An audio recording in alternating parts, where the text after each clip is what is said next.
अस्सलाम वालेकुम। उम्मीद करता हूँ आप लोग खैरियत से होंगे। आज की जो बेसिक वीडियो बनाने का मकसद है, इस वीडियो में मैं आपको बताता चलूँगा कि आपने सी पैनल के ज़रिए से अपने डोमेन के ऊपर वर्डप्रेस कैसे इंस्टॉल करना है। देखिए, वर्डप्रेस पे वेबसाइट बनाना बहुत आसान है और वर्डप्रेस पे काम करना बहुत आसान है, ठीक है। बहुत सारी वेबसाइट हैं जो कि तकरीबन आधे से ज़्यादा वेबसाइट आप लगा सकते हैं कि जो वर्डप्रेस पे बनी हुई है।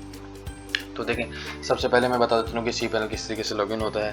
आपने मेरे डोमेन लिख के .com, अपना डोमेन जो भी होगा xyz.com, मेरा है ज़ीशान-आशिक.com, मैंने दबा के एंटर किया तो ये एक नॉर्मल पेज मेरे सामने ओपन हो गया। अब सी पैनल लॉगिन करने के लिए सबसे आसान है, मैंने यहाँ पे स्लैश किया, सी पैनल लिखा, सी पैनल लिख के जैसे एंटर करूँगा और तो ये एक पेज ओपन हो गया जो कि लिखा हुआ आ गया सी पैनल। आप नॉर्मली यहाँ पे 2083 डायरेक्ट लिख के भी एंटर करेंगे तो भी यही पेज आएगा, ठीक है। ये एक पोर्ट होती है सी पैनल की, 2083 होती है, 2082 होती है। 2082 जो वो होती है जो कि विदाउट एसएसएल होती है, 2083 जो होती है वो एसएसएल वाली होती है। और स्लैश करके सिर्फ सी पैनल लिखेंगे तो वो ऑटो डिटेक्ट करेगा कि भाई इस होस्टिंग में एसएसएल इंस्टॉल है या नहीं है, ठीक है। तो नॉर्मली हमने इस पर क्लिक किया और ये पेज हमारे सामने ओपन होके आ गया। अब लॉगिन करने के लिए हमें यूज़र आईडी चाहिए होती है। ये हमारी सी पैनल की आईडी है और ये हमारा सी पैनल का पासवर्ड जो कि हमने कहीं पे लिख के स्टोर किया हुआ है। बेसिकली इतने स्ट्रॉन्ग पासवर्ड हमें याद नहीं रहते तो लिख के स्टोर करने पड़ते हैं। अब ये लॉगिन किया तो हमारे सामने एक पेज ओपन हो गया जिसमें सी पैनल का एक होम पेज है, बेसिकली इसको आप कह सकते हैं। वर्डप्रेस इंस्टॉल करने के लिए सबसे आप नीचे आएंगे, यहाँ पे देखेंगे वर्डप्रेस कहीं पे लिखा हुआ आपको दिखेगा, वरना आप यहाँ पे सर्च भी कर सकते हैं। देखिए यहाँ कह रहा है WordPress manager by Softtech users, यहाँ से भी इंस्टॉल कर सकते हैं और यहाँ पे इंस्टॉलर हैं, यहाँ से भी इंस्टॉल कर सकते हैं। ये डिपेंड करता है, आप अगर किसी की होस्टिंग में ये ऑप्शन अवेलेबल है तो यहाँ से इंस्टॉल कर ले, किसी के पास ये ऑप्शन अवेलेबल है, दोनों ऑप्शन से इंस्टॉल हो सकता है। हम नॉर्मली क्या करते हैं, यहाँ पे क्लिक करते हैं,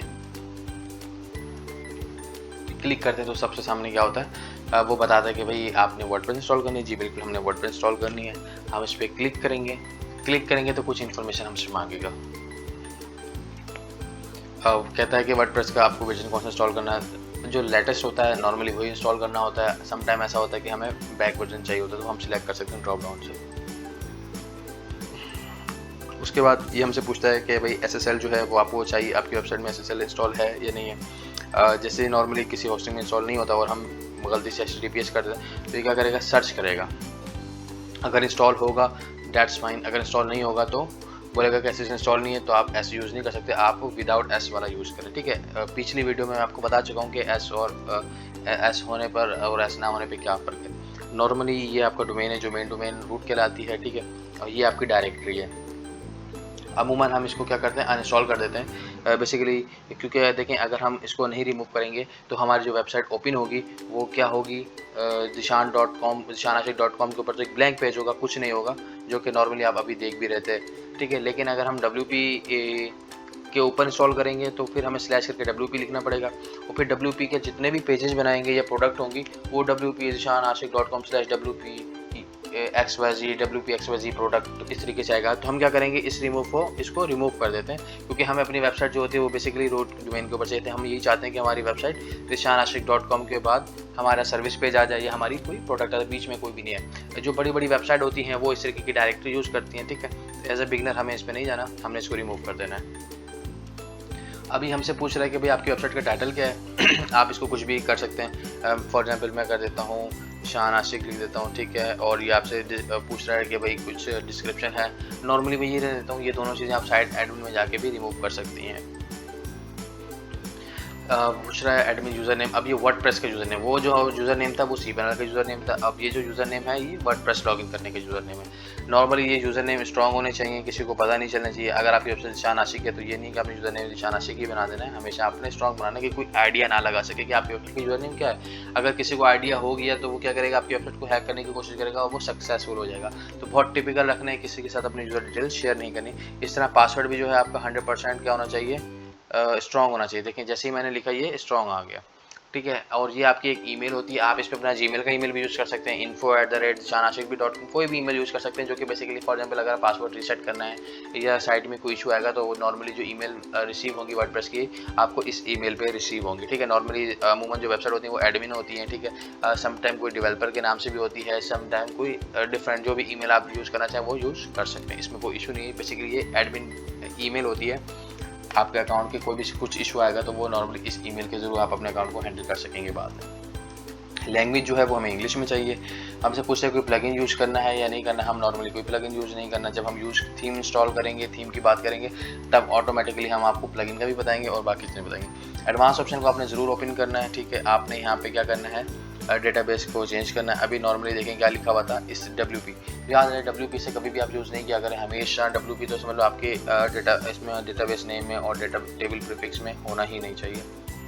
आप रैंडम 5 नंबर यूज़ कर, अभी 5 नंबर है, बाद में भी आप कोई 5 नंबर यूज़ कर सकते हैं, रैंडम कोई से भी नंबर, ठीक है। इस तरीके का कोई भी नंबर आप यूज़ कर सकते हैं ताकि किसी को एक आइडिया ही नहीं हो कि आपकी वेबसाइट में क्या नंबर चल रहे हैं और क्या नंबर नहीं चल रहे। और कोशिश करेंगे 5 नंबर एक दूसरे से डिफरेंट होने चाहिए, ठीक है। अब ये मैंने यहाँ पे ये लिख लिया और मैंने यहाँ पे ये लिख लिया, तो कोई नंबर मैच नहीं हो रहा। आप जब टेबल प्रीफिक्स बनाएंगे तो भी याद रहे कि 5 नंबर ऊपर वालों से भी डिफरेंट होने चाहिए। तो कोई ऐसे नंबर होने चाहिए कि बिल्कुल ऊपर वालों से भी डिफरेंट हो, कि ताकि किसी को कोई आइडिया ही ना हो सके। ये बेसिकली जो बताने का मकसद है, ये सिक्योरिटी के लिए है। तो जब सिक्योरिटी इससे आपकी थोड़ी सी स्ट्रांग हो जाती है। हमने ये किया, ठीक है। उसके बाद हमने क्या किया, ये किया, उसके बाद हमने ये कर दिया। देखिए ऊपर और नीचे वाले दोनों नंबर के बिल्कुल डिफरेंट होंगे। इससे क्या हुई, आपकी वेबसाइट की थोड़ी सी सिक्योरिटी बढ़ गई। आप नॉर्मली वो भी यूज़ कर सकते हैं, लेकिन सजेस्ट मैं ये करूँगा आप हमेशा नंबर चेंज करें अपने, और इसको इस तरीके के बनाएं कि कोई आइडिया लगाना ही मुश्किल हो जाए। अब आपसे ये पूछ रहा है कि भाई आपको वर्डप्रेस ऑटो अपग्रेड करनी है, थीम अपग्रेड करनी है, तो हम क्या करेंगे, हमें वर्डप्रेस तो ऑटो अपग्रेड करनी है, ठीक है। हमने ये upgrade to any latest version available major as well as minor, ठीक है। तो नॉर्मली इस पर जो बाय डिफ़ॉल्ट होता है डू नॉट ऑटो अपग्रेड होता है, क्योंकि कुछ थीम ऐसी होती हैं कि जो सपोर्ट नहीं करती नहीं वर्डप्रेस को, और तो स्ट्रक्चर ख़राब हो जाता है, वेबसाइट में इश्यूज़ हो जाते हैं। तो नॉर्मली हम इसको भी क्या करते हैं, डू नॉट ऑटो अपग्रेड करते हैं, ठीक है। लेकिन आपको अपनी वर्डप्रेस को अप टू डेट करना ही पड़ेगा, ठीक है, ताकि आपकी वेबसाइट की सिक्योरिटी बेहतर से बेहतर की तरफ होती रहे। क्योंकि वर्डप्रेस जब अपडेट होता है तो आपकी वेबसाइट की सिक्योरिटी भी ऑटो अपडेट हो जाती है। प्लगइन कोई ऑटो अपग्रेड करने, जी बिल्कुल नहीं करने। ऑटो अपग्रेड वर्डप्रेस थीम जो आप थीम यूज़ कर रहे हैं उसको ऑटो अपग्रेड करना नहीं करना, क्योंकि हमें नहीं पता कि वो हमारी वेबसाइट के वर्डप्रेस के वर्जन के साथ कंपेटेबल है भी या नहीं। सिर्फ ये वजह है इन तीनों चीज़ों को ऑटो अपग्रेड करने की। फर्दर आप इसको क्लिक भी कर सकते हैं, लेकिन इन केसेस में हम इसको नहीं करते, क्योंकि हमें मैनुअली चेक करना पड़ता है कि जो थीम हम यूज़ कर रहे हैं क्या वो इस वर्जन के साथ कंपेटेबल है या नहीं। हमें थीम की डॉक्यूमेंटेशन पढ़नी पड़ती है, थीम्स की प्लगइन की डॉक्यूमेंटेशन देखनी पड़ती है। उसके बाद जाके हमें क्या करना होता है, अपग्रेड करना होता है, जो कि प्रोफेशनल है। नॉर्मली लोग इसको ऑटो अपग्रेड भी कर देते हैं, तुक्के में कभी कभी कोई इशू नहीं होता, तुक्के में कभी कभी इशू भी आ जाता है। लेकिन जो प्रोफेशनल है वो आपको स्टडी करने के बाद अपनी थीम, वर्डप्रेस प्लगइन और वर्डप्रेस थीम या वर्डप्रेस को अपडेट करना है। अभी आपसे पूछ रहे हैं कि बैकअप लोकेशन बाय डिफ़ॉल्ट जो होती है वही होनी चाहिए। वंस अ मंथ भी कर सकते हैं, वंस अ वीक भी करते हैं, वंस अ डे भी कर सकते हैं। हम इसको वंस अ वीक कर देते हैं, और एक वीक में एक बैकअप बने या 2 बैकअप बने तो हम कर देते हैं 1 बैकअप। आप नॉर्मली जितने आप बनाना चाहें आप उस पर क्लिक कर सकते हैं, ठीक है। आप कह रहे हैं कि कोई थीम यूज़ करनी है, नहीं हमें यूज़ नहीं करनी। हम नॉर्मली हमारा जो वीडियो का मकसद था वो ये था कि हाउ टू इंस्टॉल वर्डप्रेस, ठीक है। तो मैं उम्मीद करता हूँ आपको वर्डप्रेस के रिलेटेड सारे क्वेश्चन समझ में आ गए होंगे और पूरी चीज़ें समझ में आ गई होंगी। अगर कोई चीज़ समझ में नहीं आई तो आप मुझसे पूछ सकते हैं, ठीक है। अब हम क्या करते हैं, इसको इंस्टॉल कर देते हैं, देखते हैं ये इंस्टॉल हो जाती है। तो देखें कोई भी अगर आपको वर्डप्रेस के इंस्टॉल करने में इशू आता है, आप कमेंट में मुझे बता सकते हैं कि सर ये इशू आया, तो मैं उस इशू को रिजॉल्व करने की पूरी कोशिश करूँगा आपके साथ मिलके, ठीक है। या कोई भी ऐसी क्वेश्चन है आप मुझसे बिला झिझक कमेंट में पूछ सकते हैं, मैं आपको बिल्कुल अच्छे तरीके से गाइड कर दूँगा। फर्दर अगर आप हमारे चैनल के ऊपर नए हैं तो प्लीज़ हमारा चैनल को सब्सक्राइब करें, हमारी वीडियो को लाइक करें और अपने दोस्तों के साथ शेयर करें। देखें अब वर्डप्रेस इंस्टॉल हो गई है, हमने इस पर क्लिक किया तो ये लिखा हुआ आगे जो हमने टाइटल दिया था, और ये हमारी डिस्क्रिप्शन है, और ये हेलो वर्ल्ड जो कि एक वर्डप्रेस का बाय डिफ़ॉल्ट होम पेज होता है या एक थीम होती है जो कि इस पेज पे रीडायरेक्ट हो जाती है, ठीक है। तो देखिए अब हमें क्या है वो वर्डप्रेस इंस्टॉल हो चुका है। अब हम इस वीडियो को एंड करते हैं। उम्मीद करता हूँ आप बिल्कुल समझ गए होंगे कि वर्डप्रेस किस तरह इंस्टॉल कर जाती है। cPanel के ज़रिए से कोई भी क्वेश्चन हो बिला झिझक आप मुझसे पूछ सकते हैं। आज की वीडियो के लिए इतना ही। अल्लाह हाफिज़।